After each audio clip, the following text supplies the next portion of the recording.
The following scene will be described using the socio-ecological model.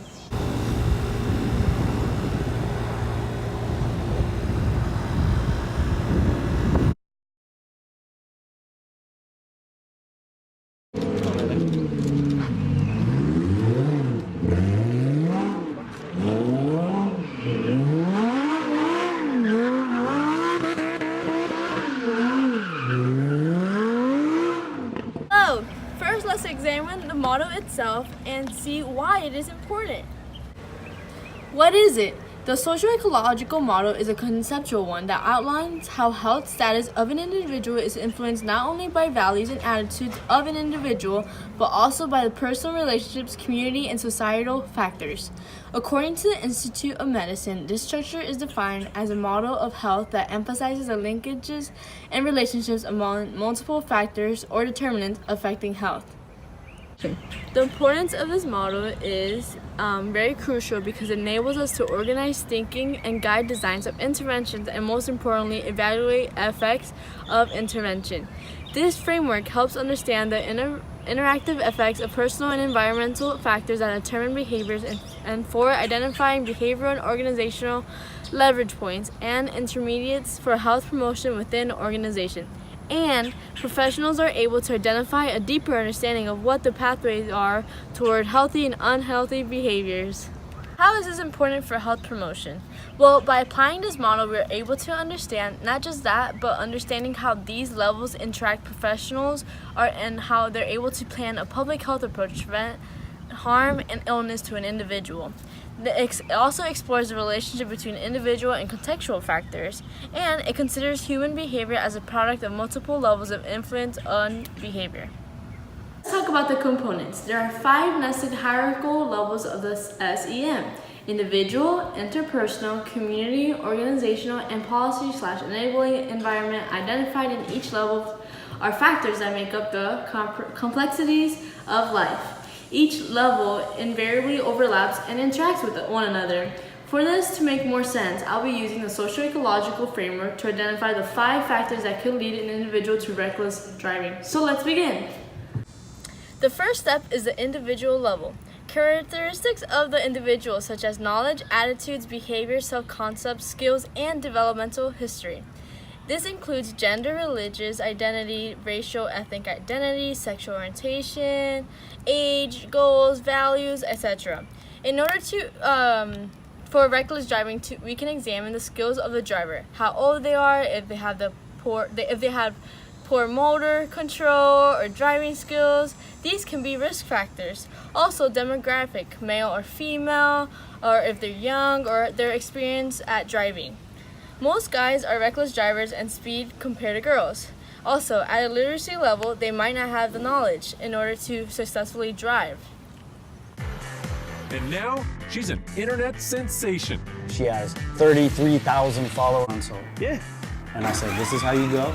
Now, some prevention strategies. Prevention strategies at this level promote attitudes, beliefs, and behaviors that prevent violence. Specific approaches may include education and life skills training, taking a driving course, or just simply talking to someone about how to drive carefully. We'll be doing a parallel parking maneuver. Okay.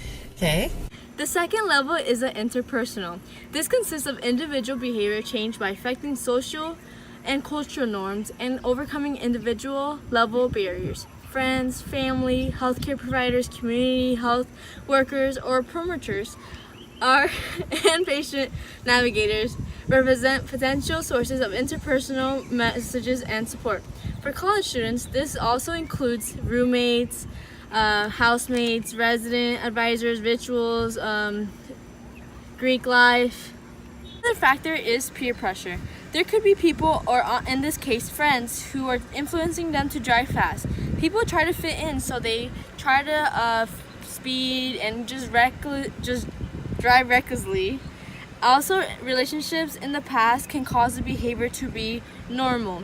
For instance, if a family has a child and they grew up knowing that the mom would drive recklessly, they grow up thinking that that's normal, so they would drive recklessly. Any faster, bro. Speed limit's 45. Okay, you can just go a little bit faster. I can't.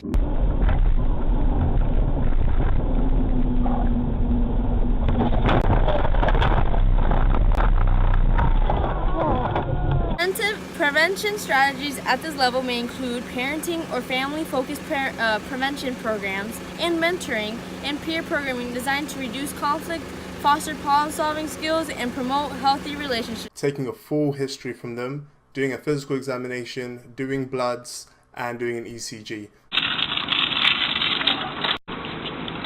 The third step is the organizational level. In this level, social institutions with organizational characteristics and formal and informal rules and regulations for operations. These activities are intended to facilitate individual behavior change by influencing organizational systems and policies. So this consists of lack of policies. The streets might not have the regulation in place that reduces the speed, or even law signs. Now, some prevention strategies include social and physical environments. For example, by reducing the improving signs in neighborhoods. Look at that stop sign. Woo! Step 4 is the community level. These activities are intended to facilitate individual behavior change by leveraging resources and participation of community level institutions. The third level explores the settings such as a school, workplace, and neighborhood in which social relationships occur and seeks to identify the characteristics of these settings that are associated with reckless driving. One factor could be the community norms. UF has a norm that promotes or accepts speeding because of the majority of the people here are college students. Also, this can contribute to environmental conditions. The roads in Gainesville might be unsafe or poor.